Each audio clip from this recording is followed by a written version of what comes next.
Apakah Gereja Katolik menceraikan perkawinan Robbie Tremonti dan Aurelia Muremans? Jawabannya adalah tidak. Gereja menganulir perkawinan mereka melalui proses di pengadilan gereja atau tribunal.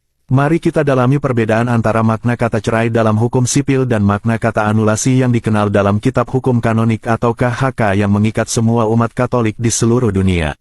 Dalam perdebatan tentang perkawinan Katolik, istilah pembatalan sering dituduh sebagai kamuflase religius untuk perceraian. Tuduhan ini salah alamat karena minimnya literasi. Gereja Katolik tidak mengganti nama perceraian dengan istilah halus. Gereja berbicara tentang nulitas, dan di sini bahasa hukum dan logika bekerja serempak. Kata anulir berasal dari akar kata Latin nullus atau nol, yang berarti tidak ada, nihil, atau nol sejak awal. Jadi, ketika Gereja Katolik menyatakan suatu perkawinan dianulir, maksudnya bukan dibatalkan belakangan, melainkan dinyatakan tidak pernah ada secara sah sejak awal. Ini bukan permainan kata, melainkan pernyataan status hukum. Analogi dalam permainan sepak bola sangat membantu. Bayangkan sebuah pertandingan bola, ada bola masuk ke gawang, penonton bersorak, komentator teriak gol. Namun VAR memeriksa ulang dan menemukan bahwa sebelum gol terjadi, penyerang sudah offside. Maka wasit mengangkat tangan, gol dianulir. Apakah wasit membatalkan gol yang sah? Tidak. Keputusan resmi menyatakan, gol itu sejak awal tidak pernah sah. Sorakan penonton tidak mengubah fakta aturan permainan. Yang dinilai bukan emosi setelah kejadian, tetapi validitas pada saat kejadian. Begitulah cara gereja memandang nulitas perkawinan. Gereja tidak bertanya, apakah sekarang mereka masih cocok. Melainkan, pada saat janji nikah diucapkan, apakah semua syarat sah perkawinan sungguh terpenuhi. Jika jawabannya tidak, maka gol perkawinan itu dianulir, bukan karena dendam, bukan karena gagal di tengah jalan, tetapi karena sejak awal tidak memenuhi aturan. Kitab hukum kanonik menegaskan bahwa perkawinan yang sah dan telah dikonsumasi tidak dapat diputuskan oleh kuasa manusia manapun, lihat KHK Kanon 1141. Maka, jika gereja menyatakan suatu perkawinan tidak sah, itu hanya mungkin jika secara kanonik perkawinan tersebut memang tidak pernah sah sejak awal. Apa saja yang bisa membuat gol perkawinan itu offside sejak menit pertama? Hukum gereja menyebutkannya dengan sangat detail. Kanon 1095 menyatakan bahwa orang yang tidak memiliki kemampuan psikologis yang memadai, baik karena tidak mampu menggunakan akal budi, tidak mampu membuat penilaian matang, atau tidak sanggup memikul kewajiban hakiki perkawinan, tidak dapat memberikan persetujuan nikah yang sah. Jadi, menikah bukan sekadar hadir di altar, melainkan kesiapan batin untuk hidup setia, eksklusif, terbuka pada anak, dan bertanggung jawab seumur hidup. Kanon 1096-1101 berbicara tentang cacat pengetahuan dan kehendak.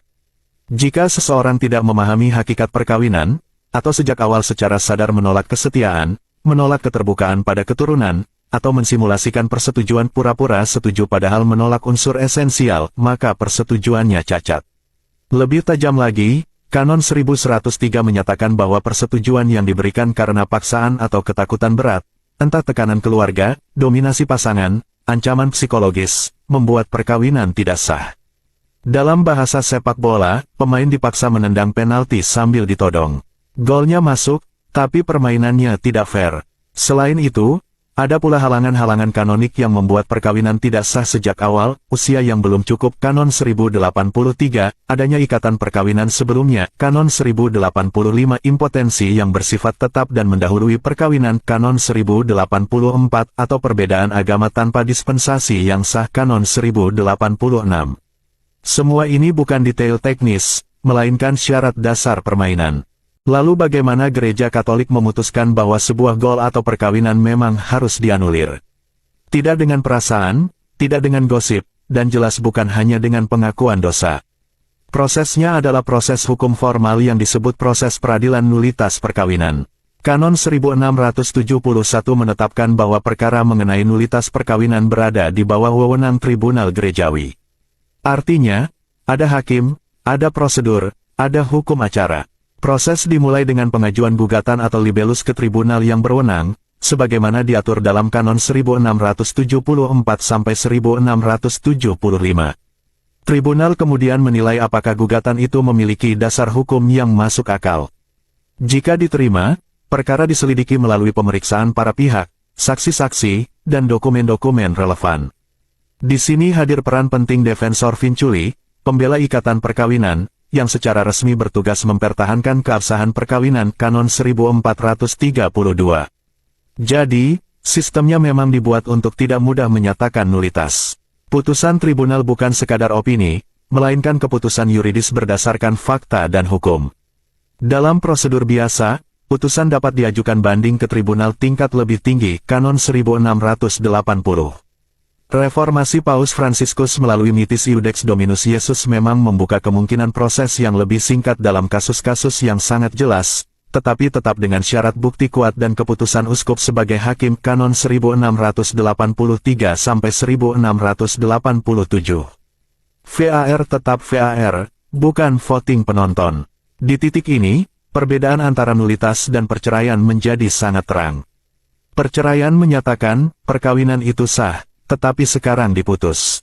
Nulitas menyatakan, setelah penyelidikan serius, perkawinan itu ternyata tidak pernah sah sejak awal.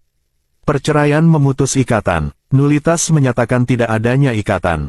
Menyamakan keduanya sama kelirunya dengan berkata bahwa goal offside itu awalnya sah lalu dibatalkan karena suasana stadion berubah. Maka, ketika ada netizen non-Katolik yang berkata bahwa gereja Katolik menyamarkan cerai dengan istilah pembatalan, sesungguhnya ia sedang menyederhanakan persoalan kompleks dengan kacamata emosi, bukan hukum. Gereja Katolik justru bersikap tidak populer, setia pada logika, aturan, dan pencarian kebenaran, meski prosesnya panjang dan melelahkan. Dalam dunia yang gemar memutuskan cepat, gereja memilih menyelidiki pelan. Dalam budaya yang mengutamakan perasaan sekarang, gereja menilai keabsahan sejak awal. Dan disitulah nulitas berdiri, bukan sebagai jalan pintas, melainkan sebagai pengakuan jujur bahwa kadang-kadang, sejak peluit pertama dibunyikan, permainannya memang sudah tidak sah. Salam akal sehat, salve.